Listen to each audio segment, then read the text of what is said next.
qué altura está la Luna? ¿A qué distancia se encuentran las estrellas? En todo el mundo, los astrónomos siguen tratando de dar respuesta a estas viejas preguntas. Realistas y sensatos, los científicos entienden lo insignificante que es nuestro planeta en el esquema cosmológico.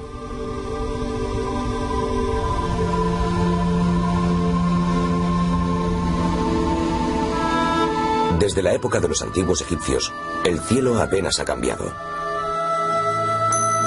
Y las preguntas son las mismas. ¿Alcanzaremos alguna vez las estrellas? ¿Cuán extenso es el cielo? Preguntas que nos conducen a las fronteras del tiempo.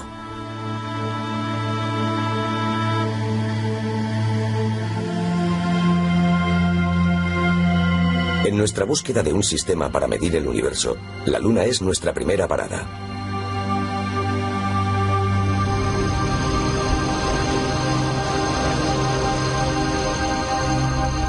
La Luna es nuestro único satélite natural. Está a poco más de 380.000 kilómetros de distancia y la luz que refleja tarda solo algo más de un segundo en llegar hasta nosotros.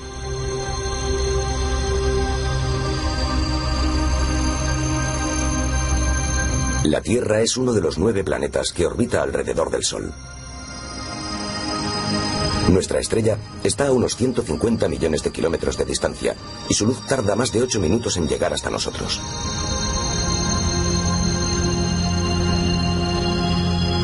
Desde los planetas exteriores, el Sol es apenas una estrella brillante. Neptuno se halla a 5.000 millones de kilómetros. La luz solar tarda 4 horas y media en llegar.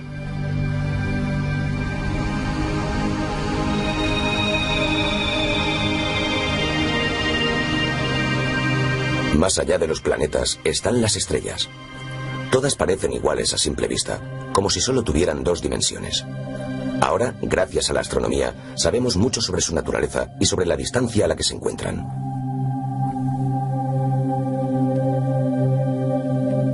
Sin contar el Sol, la estrella más cercana es Alpha Centauri. Es la más grande, a la izquierda.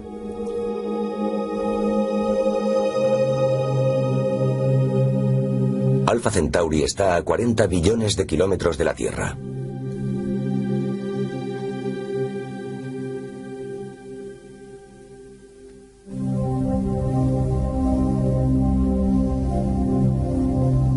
En realidad, Alpha Centauri es más que una estrella. De hecho, es más que 2. Es un trío. Su luz tarda en llegar casi 4 años y un tercio, o como dicen los astrónomos, Alpha Centauri está a 4,3 años luz de la Tierra.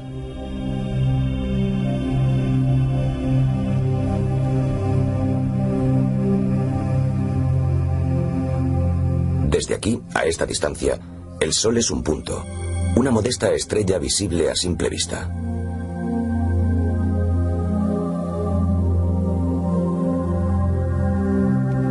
Más alejadas, a unos 200 años luz de aquí, están las estrellas gemelas de W Ursa Majoris, que intercambian materia entre ellas.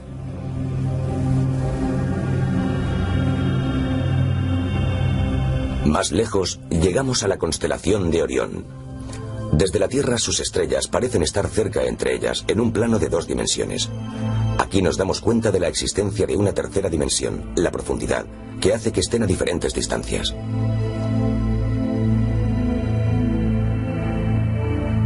Ahora estamos en el corazón de la constelación, en la nebulosa de Orión, a una distancia de 1500 años luz. Es una gran nube de polvo e hidrógeno, una incubadora donde están naciendo nuevas estrellas.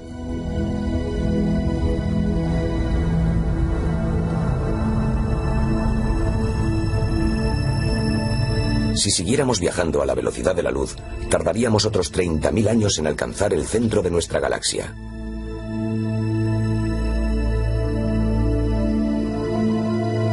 En vez de eso, la abandonamos.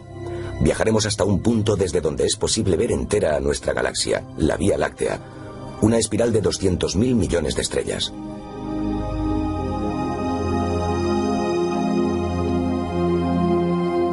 Pero es solo una más en el grupo local de galaxias.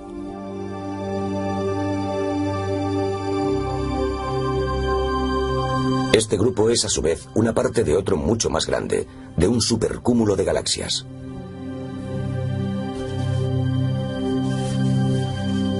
Los supercúmulos forman redes que cruzan el universo, dejando en medio espacios aparentemente vacíos de galaxias.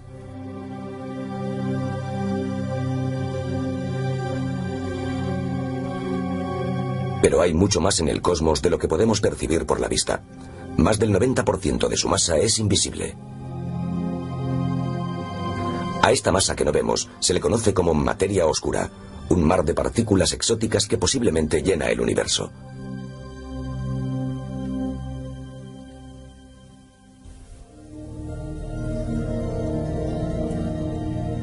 La Vía Láctea es grande.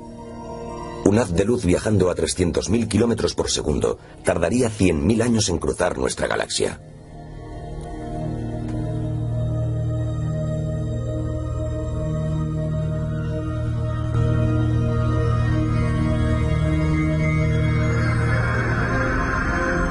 A la misma velocidad, un viaje a través de nuestro sistema solar sería solo una cuestión de horas.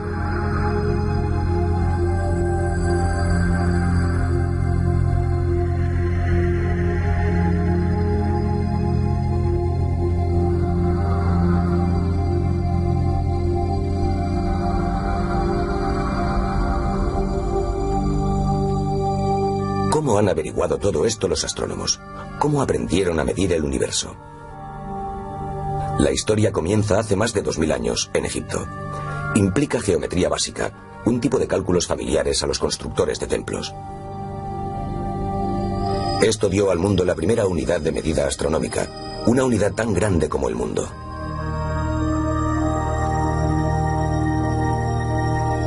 Aquí vemos el reflejo del sol iluminando directamente el fondo de un pozo en la actual Asuán. A 800 kilómetros al norte, en Alejandría, una columna proyecta una sombra. Es mediodía en ambos lugares. ¿Por qué esa diferencia? Eratóstenes, director de la Biblioteca de Alejandría, se percató de que era debido a la curvatura de la Tierra. Cuando el sol estaba justamente en el cenit en Asuán, formaba un pequeño ángulo en Alejandría. Eso causaba la sombra. La diferencia angular era de 1/50 parte de un círculo, así que la distancia entre Asuán y Alejandría debía también ser una pequeña parte de algo. 1/50 parte de la circunferencia de la Tierra. Eso es geometría. Y ese fue el razonamiento de Eratóstenes, y estuvo en lo cierto. La circunferencia de la Tierra mide aproximadamente 40.000 kilómetros. 200 años antes de Cristo, ya se sabía que la Tierra era una esfera en el espacio. Saber cuál era su posición era un tema más complejo.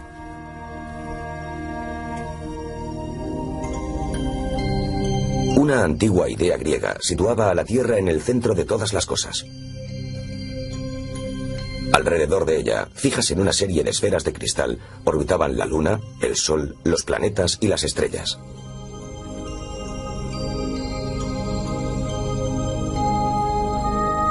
Pero los planetas eran un rompecabezas. Fueron llamados estrellas errantes, dado que su desplazamiento por el cielo podía ser errático. Algunos se paraban, invertían el sentido de su marcha y más tarde reemprendían el camino de nuevo. El astrónomo griego Ptolomeo tenía una respuesta. Justificó esas erráticas trayectorias con los llamados epiciclos, que eran como si los planetas tuvieran pequeñas órbitas alrededor de sus trayectorias orbitales principales. Era una idea descabellada, pero parecía adecuarse a las observaciones.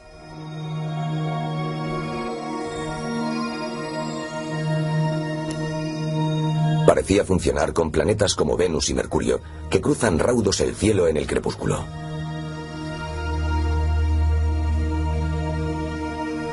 Pero fallaba con otros, como Marte. Durante 1400 años no hubo progresos claros, pero en el siglo XVI, un danés de aguda visión llamado Tycho Brahe tuvo la mitad de una buena idea. Pese a seguir suponiendo que el Sol giraba alrededor de la Tierra, intuyó que todos los planetas circundaban al Sol. El paso de un cometa dio un empuje a su teoría. Observando el gran cometa de 1577, Brahe calculó que en una noche se movía menos que la Luna con relación al fondo de estrellas, lo que implicaba que estaba situado entre los planetas, más lejos que nuestro satélite, haciendo añicos con ello la teoría de las esferas de cristal.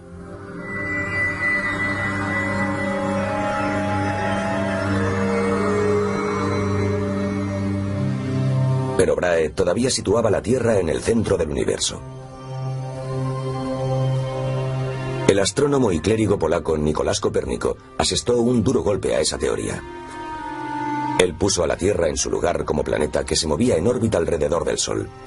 Sin embargo, asumió que las órbitas de los planetas eran circulares y no pudo explicar los excéntricos giros de Marte.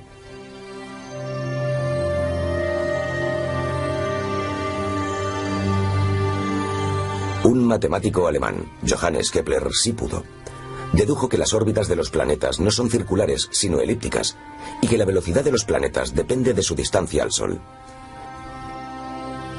La imagen del sistema solar se completó entonces.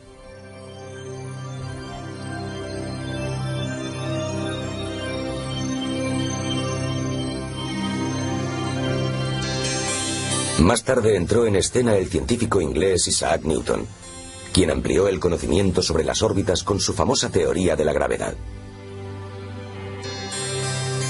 Él imaginó una bola de cañón disparada desde la cima de una montaña. Cuanto mayor fuera el impulso inicial, más lejos llegaría. Pero si la impulsásemos a la velocidad suficiente, podríamos hacerla entrar en órbita.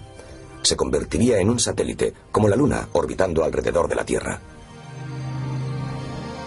O como las muchas lunas que orbitan alrededor de Júpiter. El genio de Newton fue reconocer que la fuerza que hace que una bola de cañón caiga a la Tierra es la misma fuerza que gobierna los movimientos de los planetas y sus satélites.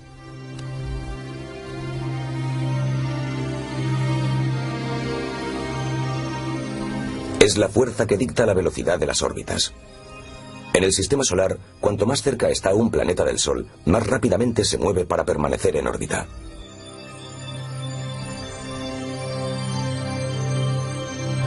También es la fuerza que ayuda a impulsar las sondas espaciales que exploran los planetas.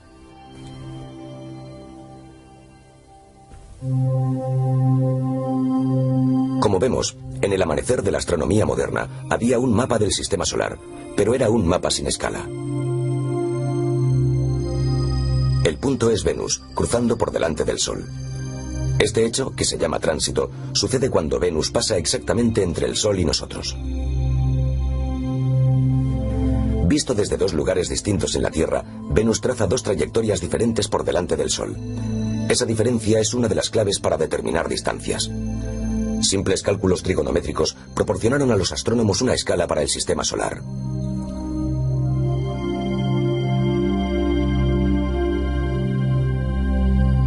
Pero ¿cómo medir las estrellas? Al orbitar la Tierra al Sol, podríamos esperar que las estrellas más cercanas se desplazaran de lado a lado al cambiar nuestra perspectiva del cosmos.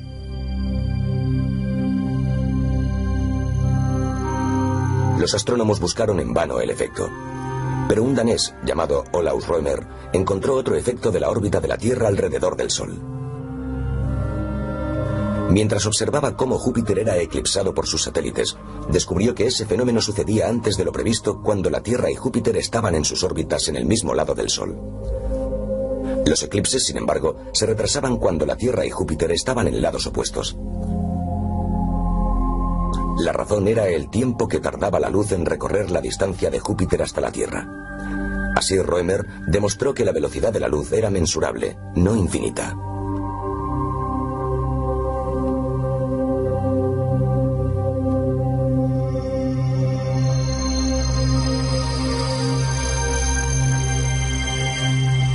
Pero el enigma persistía. ¿Cómo medir la distancia a las estrellas?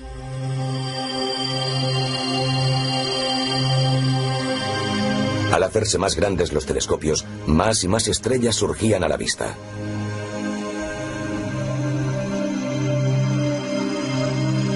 En el siglo XVIII, con un gran telescopio que él mismo construyó, el astrónomo inglés William Herschel comenzó a cartografiar el cielo.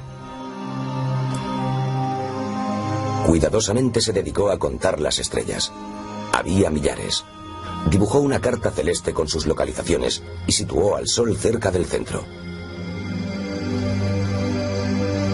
Herschel pensó que esto era todo lo que existía en el universo. Las pruebas de que existían más objetos llegaron desde el castillo de Birr, en Irlanda, donde el tercer duque de Rose construyó un telescopio aún más grande. Era a mediados del siglo XIX, y Rose había identificado nubes que resultaban casi imperceptibles. Y las dibujó. Dentro de algunas nubes halló estructuras espirales. Más allá de la Vía Láctea, Rose había comenzado a vislumbrar algunos misterios. Poco a poco los astrónomos fueron aprendiendo finalmente a tratar la cuestión de las distancias estelares. Recientes y más detalladas observaciones revelaron que las estrellas cambiaban de posición si las observábamos desde 2 puntos distantes de nuestra órbita alrededor del Sol. No resulta fácil verlo porque están muy lejanas. El efecto se llama paralaje. Se mide observando una estrella desde un lado de nuestra órbita solar y 6 meses después desde el otro.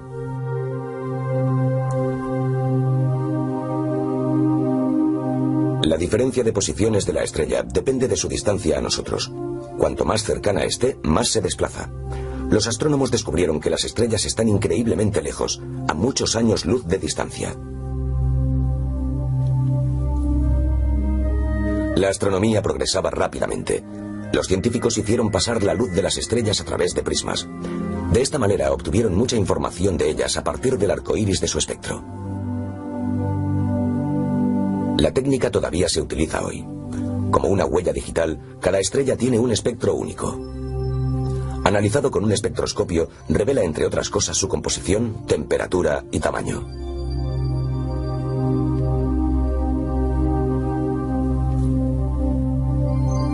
Los espectros pueden agruparse en categorías que indican la relación entre la temperatura de una estrella y su brillo verdadero, lo que los astrónomos denominan luminosidad.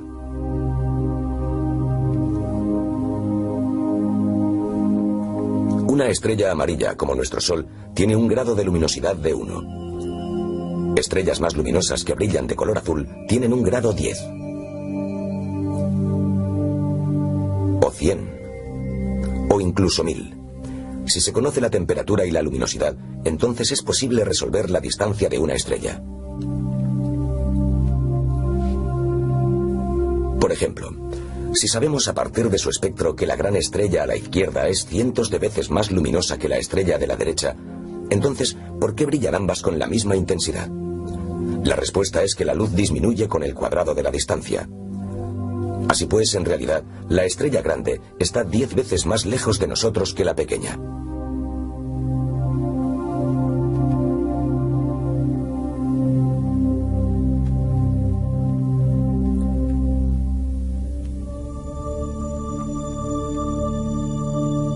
Desde la profundidad del cosmos, una estrella que late como un corazón. Se denomina cefeida. Los astrónomos pueden deducir su distancia a partir de su pulsación. Las cefeidas son los faros celestes que ayudan a medir algunos de los objetos más distantes del cielo.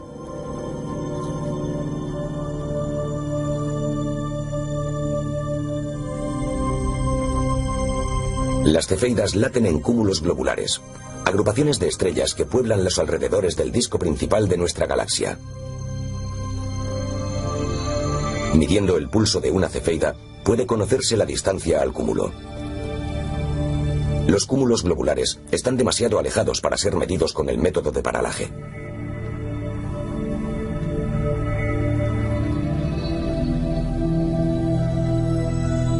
La observación de cefeidas ha contribuido a solucionar el mapa de la estructura de la galaxia. El Sol no está en el centro, sino a 2/3 partes de la distancia entre el centro y el borde de la galaxia. Por fin el Sol era destronado del todo de su lugar en el centro del universo. Pero aún quedaba otra sorpresa.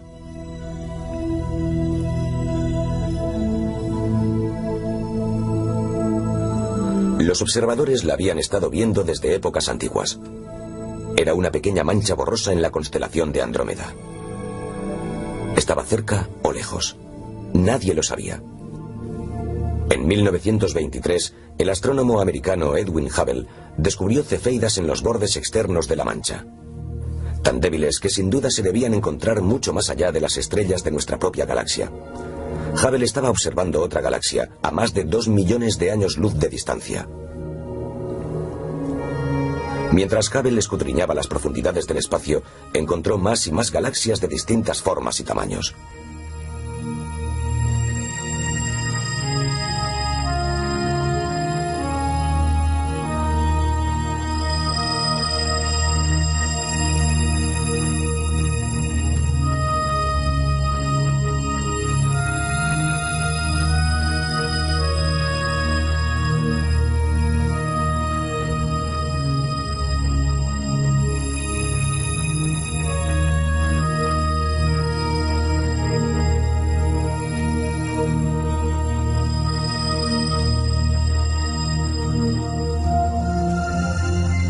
Hubble desveló un universo que se expandía. Las galaxias se alejaban en todas direcciones. Cuanto más lejanas, más rápidamente se desplazaban.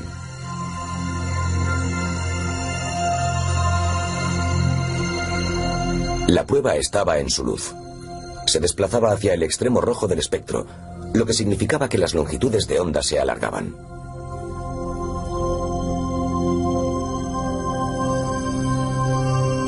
Y esto sucedía porque el espacio entre las galaxias también se alargaba. Crecía. Las galaxias se separaban entre ellas sin ninguna duda.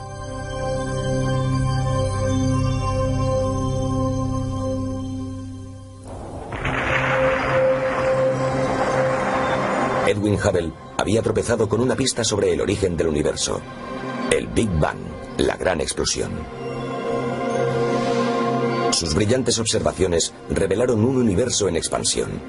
Un universo que debía tener un punto de partida, un momento en el que comenzaron el tiempo y el espacio.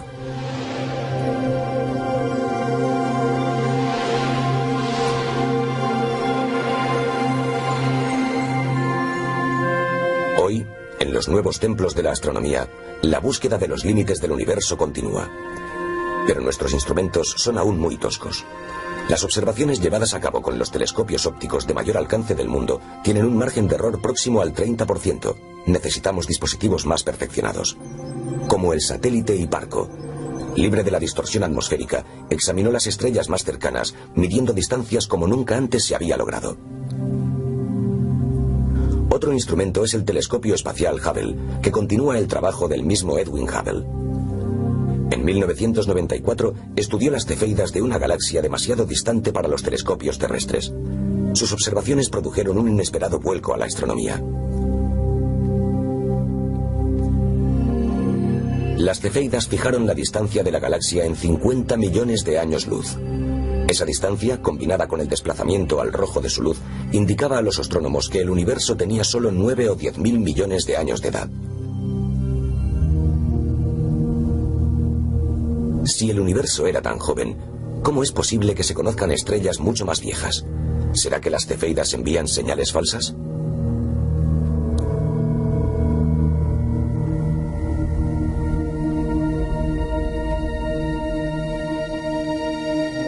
Es muy probable que la lectura de las cefeidas sea correcta.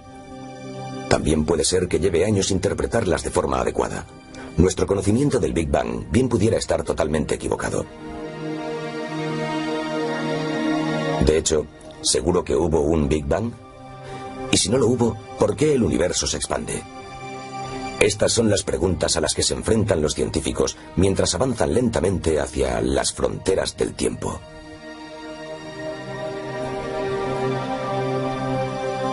En los años venideros, nuestras ideas del cosmos podrían llegar a ser tan pintorescas como las de los antiguos observadores.